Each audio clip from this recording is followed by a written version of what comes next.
It is indeed good to be here, to come together around Yahweh's Word as we do at such a dramatic time in which we live. Well, our chapter here introduces us to the abomination of desolation, which of course was the Roman power. What we're going to do first off, by way of signs, is to sweep forward to the future or to our day, when of course there is a manifestation of that Roman power. And what we are coming to, brethren and sisters, is, of course, the era when we're going to expect to see the 2 feet standing. Last time we looked at that foot. That was the Russian power which will take Constantinople. The next power that we want to look at is based here at Rome. And it is that beast, and it must be ridden by the woman. A bit more on that in a minute. But let's come back historically for a moment to about a year ago. This man, there he was, the Pope.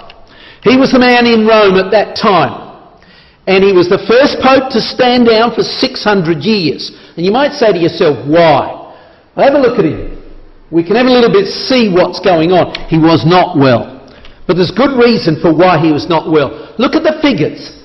25,000 Catholics quit in Holland alone in 2010. 18,000 left each year from 2006.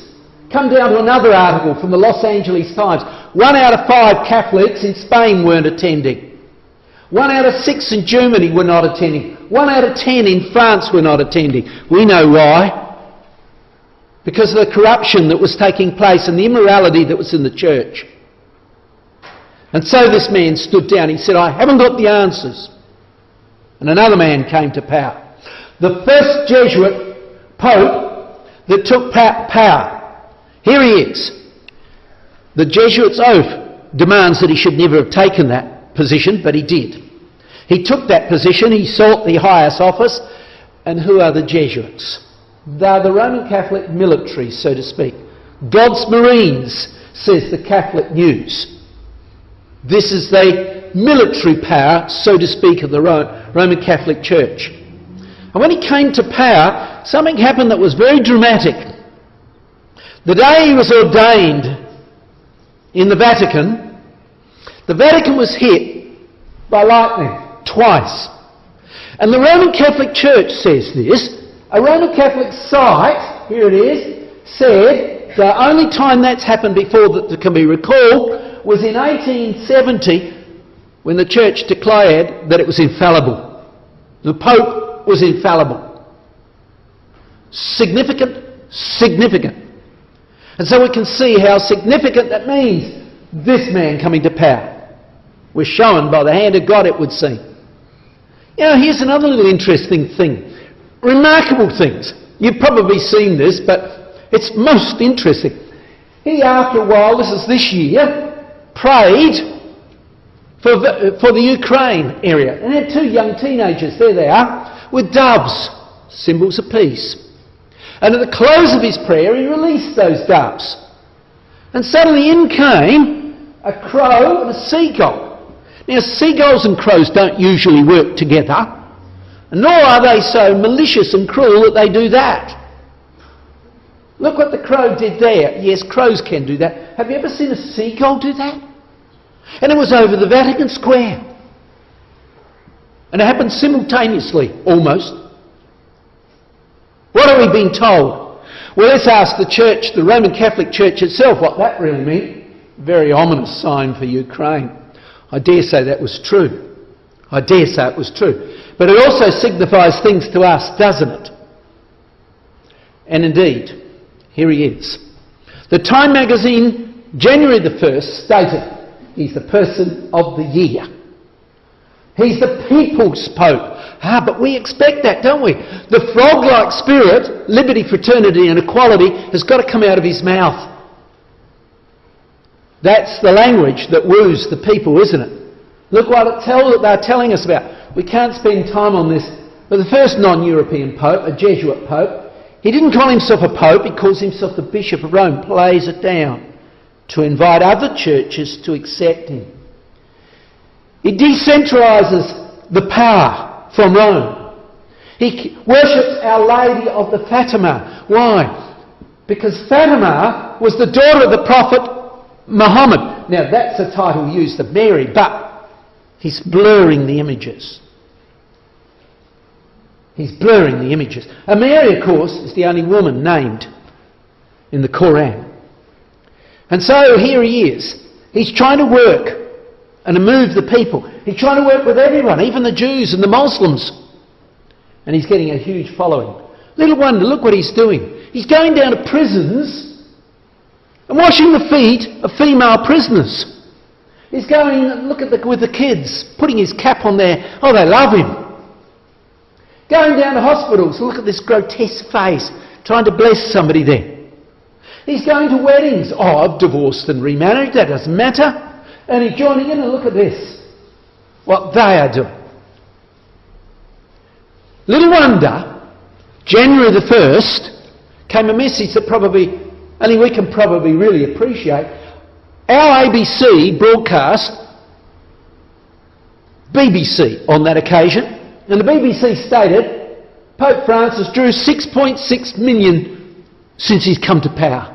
Come to hear him. In the same period, the previous Pope only got 2.3 million. He is indeed the person of the year. No doubt about it. And he's trying to bring together the daughter churches. He's the mother church. So therefore he's trying to get Lutheran, you name it, all the other Protestants to come under him, and Eastern Orthodox, and he's succeeding dramatically. The one he's really having a bit of a problem with the Church of England is not entirely surprising,